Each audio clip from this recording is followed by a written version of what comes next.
You think that everything the mind tells you, I need to follow. That means freedom. No, for us, it's the other way around. To learn and not follow what the mind tells you. This is the first step towards freedom. Because during the 24-hour day, your mind tells you so many different things. Your mind tells you, you should do this right now. You just had an argument with another person. The mind tells you, hey, don't take the words just like this. He just insulted me. I need to insult him back. Yeah, I need to show him who the boss is. Yeah? Or anything like this. The mind gives you during the day so many different instructions. But not all these instructions are helpful. They come from how you were conditioned by your parents, by the teachers, by the advertisement, conditioned by everything that nowadays has an impact on the way how we see the world. Here, when you're in the temple, we simply have a schedule. 6 o'clock starts the day.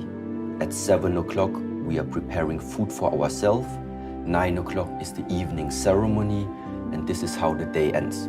6 days a week.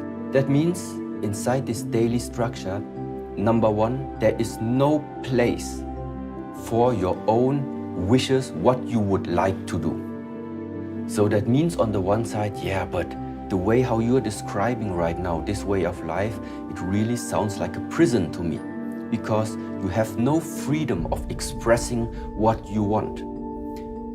Yes, it's correct like this, because just imagine for a moment you would live a life based on what you want. Then it would look like this. Yesterday evening, because we went out with our friends and stayed awake until 2 o'clock in the morning.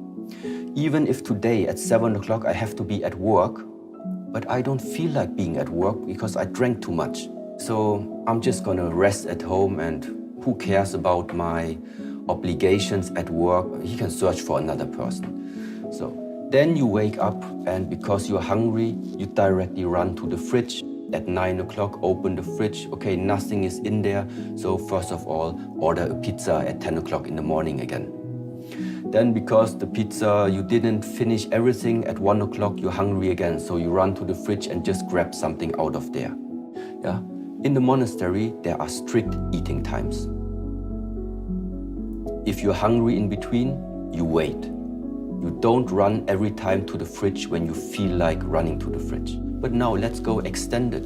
You are in a relationship, but then you go with your friends into the city, and it's a very nice weather, and there are many other beautiful people running around in the city. And because you think, oh boom, I'm in a free world, we're in the 21st century, I can do what I want. Well, and this is why you're cheating on your partner. And maybe you can feel already in which direction this is going.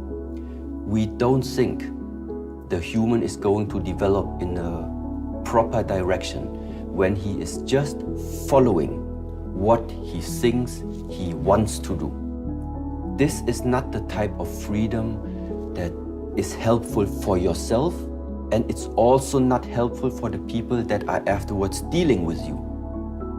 Because this type of freedom, you think it's the freedom of the mind. You think that everything the mind tells you, I need to follow. That means freedom. No, for us, it's the other way around. To learn and not follow what the mind tells you. This is the first step towards freedom.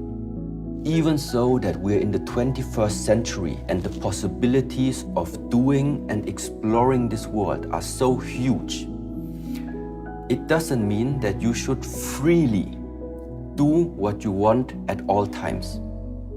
This is not the way of how in the monastery, in the Shaolin temple, we are regarding it as a healthy way of growing. We can take any successful person nowadays. Everybody can find someone who is successful in something. I don't think that this person reached his success or reached his position where he is at the moment without having some guiding principles in his lifetime. And one of them certainly is structure. So that means any successful person nowadays, I don't think he reached that point by just doing what he wants during the day. Maybe right now he's in a position that he can do what he wants, but how he got there is not by doing what he wanted.